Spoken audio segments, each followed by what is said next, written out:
Good morning, Cindy here, and today I am going to be changing up my beautiful black urns with some fall plants, some beautiful fall color. We're going to put some pumpkins in there. I found some cute little witch's legs that we're going to stick in there, and so hang out with me today while we turn these beautiful urns into a fall look. One other thing we're going to do is we're going to go back to my compost bin that I have been working on all year long. It's time to harvest some of that compost, and I'll show you what that looks like and where I'm going to put that wonderful gardener's gold that I've been making all year long. Actually, I haven't been doing it, nature's been doing it, and I'm going to spread it around and show you where to put that. All right, so let's get started. Let's get a closer look here at what I have in this pot. So right now I have some pentas that's looking fine. I'm going to keep the pentas in there. And the dianthus, I'm going to take the dianthus out. It's white and it's looking a little bit tired. And I'm going to go ahead and plant the dianthus in some holes. I've already dug the holes. I have 4 places in my front garden bed that I'm going to plant that. One on this side, one on this side, and one over here, and another place on the other side. So I'm going to reuse the dianthus. The dianthus is a perennial, and it will come back every year if it gets enough water. So we'll see. This is going to be new to me to see how easily dianthus comes back. And then I'm going to be putting in some celosia. So I've got some purple celosia, and I have some really cute ornamental peppers. I like this orange color. And then I have quite a bit of coleus that I am going to be popping in. Coleus is really easy to transplant. I'm just going to snip off coleus from another plant that I have and pop that in. I'm going to add some little pumpkins and some witch's legs. I don't have a lot of space in my urns, so I have to be judicious on what gets to go in here. So let's get started. I'm also going to be refreshing my potting soil with some new potting soil right out of the bag. I do like to do 50-50 old potting soil and new potting soil. I'm going to add some organic fertilizer. I use this rose tone on all of my flowering plants. Even though it says it's for roses, it works great. This is by Espoma, and you can get this almost anywhere. And the numbers are very mild. It's 4-3-2, so nitrogen is not too high, but just enough to give it a little bump. Okay, so I'm going to put about a handful of that in each pot. So the first thing I'm going to do is take out the dianthus and put that in the ground. I have watered this whole well and worked this soil pretty well so that it's nice and pliable. And I'm going to add a little bit of fertilizer just to let these dianthus get a good head start.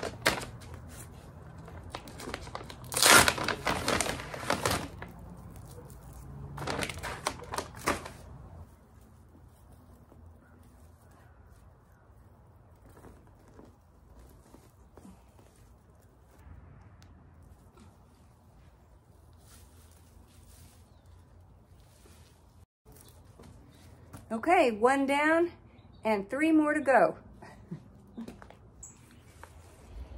So I have pulled out all of the dianthus in both pots, and I've repotted that dianthus in the garden right behind us.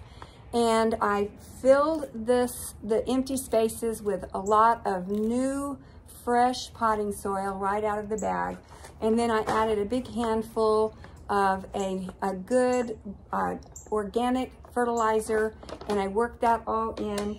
And now, one other thing I did is I tried to push my pentas back towards the back of the pot. So this is going to be my tall plant. I hate to spend a lot of money on buying a ton of new things for the fall, because I end up taking it out fairly soon for my Christmas and winter containers. So I am going to try to reuse things that I have around my garden. I haven't purchased a lot, but it's still going to give me that nice pop of fall color that I want.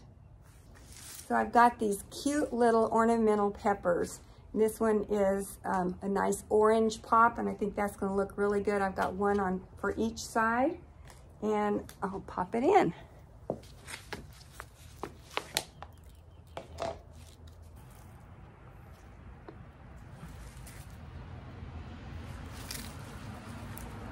There we go.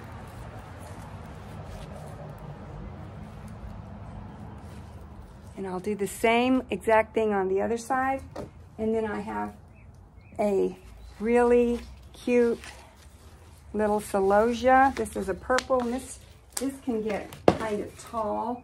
So I'm going to put it towards the back here.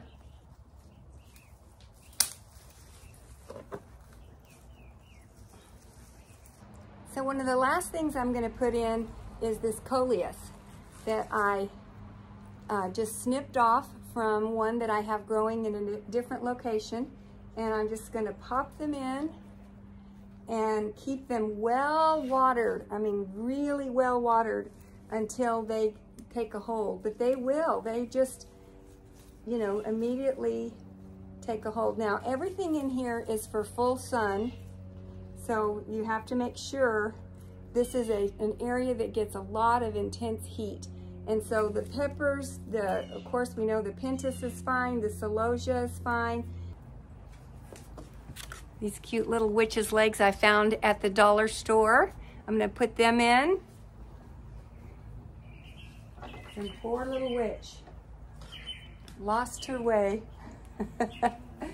And I've got these cute little pumpkins. I'm gonna set them in.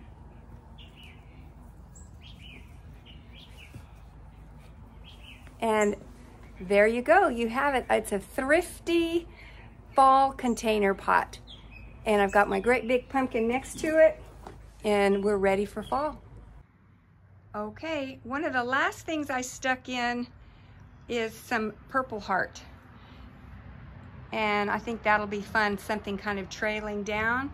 And these coleus are gonna be fine as long as I keep it really watered. I've got some more of the purple coleus over on the back side. And those are free plants that I already had. And over here I do have more of the purple heart and the coleus and the celosia and the pentas and more coleus, and of course those cute little orange ornamental peppers. So there you have my final project, and I am ready for fall. Another little tip I thought I would share with those of us in Central Texas where it's still in the 90s, you might want to get a piece of your frost cloth or an old sheet or something to drape over your beautiful new fall planters when it's extremely hot, whatever your hottest part of the day is. I just do something like this, and I put the pumpkin up here, or a rock, a big rock or something, and that just provides a little bit of shade for my pumpkins while the things are settling in. I just know that very shortly our temperatures are going to be in the 80s and everything is going to be a lot happier.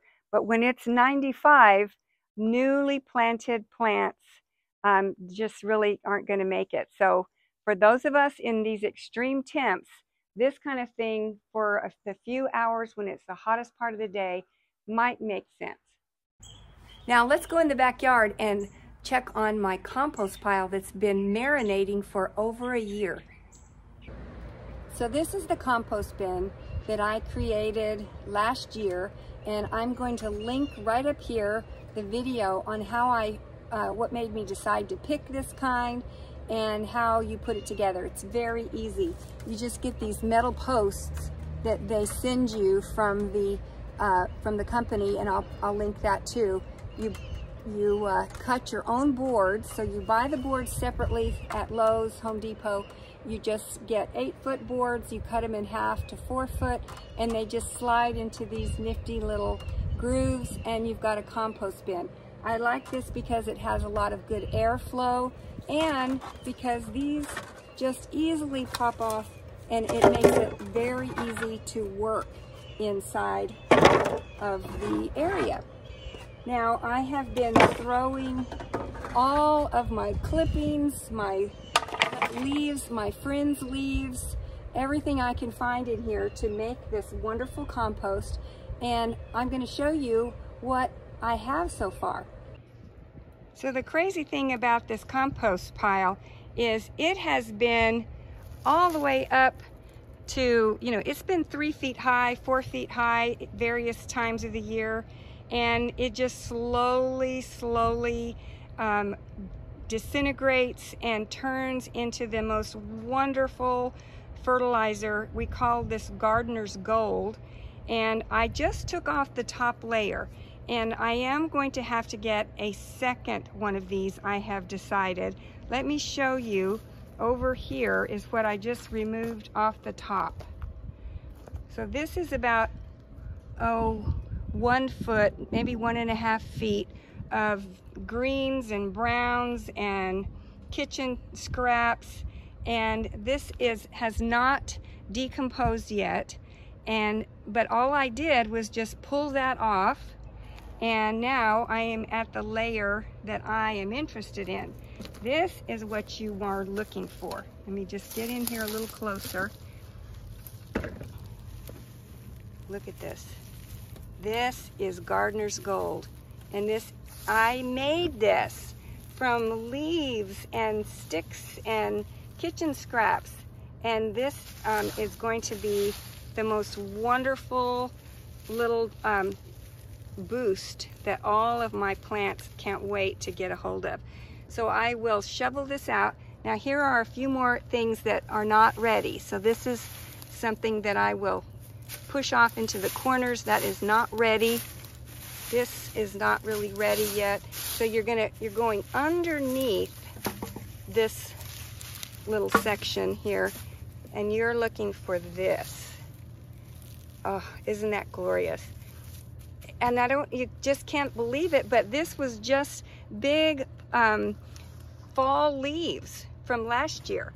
So this is something my plants will really respond to, and I set this on the bare ground with hopes that I would start getting some worms attracted. So I don't see, oh, there's some bugs. And so you want that. You want bugs in here, you want worms in here to do all the good decomposing work. And this is not ready. So you'll kind of push aside things that are not ready, and you'll get down here to the things that are ready. Once I have taken out all of this, I'm just going to use a shovel and shovel it around my plants. Then I will put this non-decomposed things back. I will put that big pile back on top. I will add a lot more fall leaves, and I will just start the process all over again. So a couple of things I'm going to need. I like to use a square bottom shovel, but if use whatever you've got. And I'm going to be using a bucket to put this in so I can easily carry it over to the gardens that are going to get this wonderful compost. So I'm just going to scoop it in, kind of, if I see any large things, I'll just pop those out. Like there was a big stick. Some of these larger things I'll take out, but I'll just fill my bucket up, and when I feel like I have enough, I'll spread it around.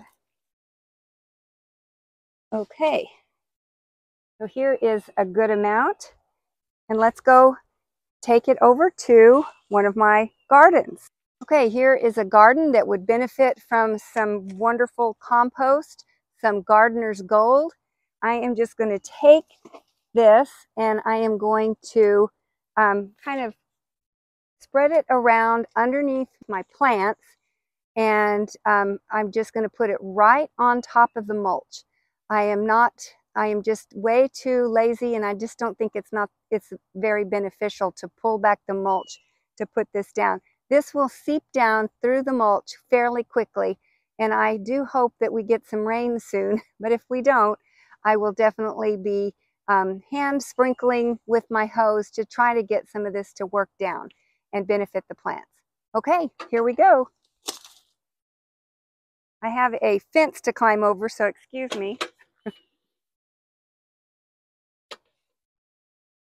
I have to have all these fences because I have dogs that really cause trouble.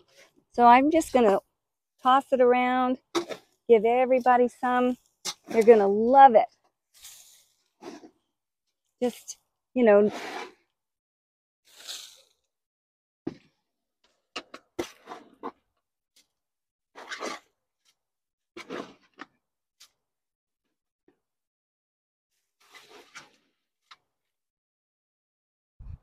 And then I'll come and sprinkle afterwards with the garden hose.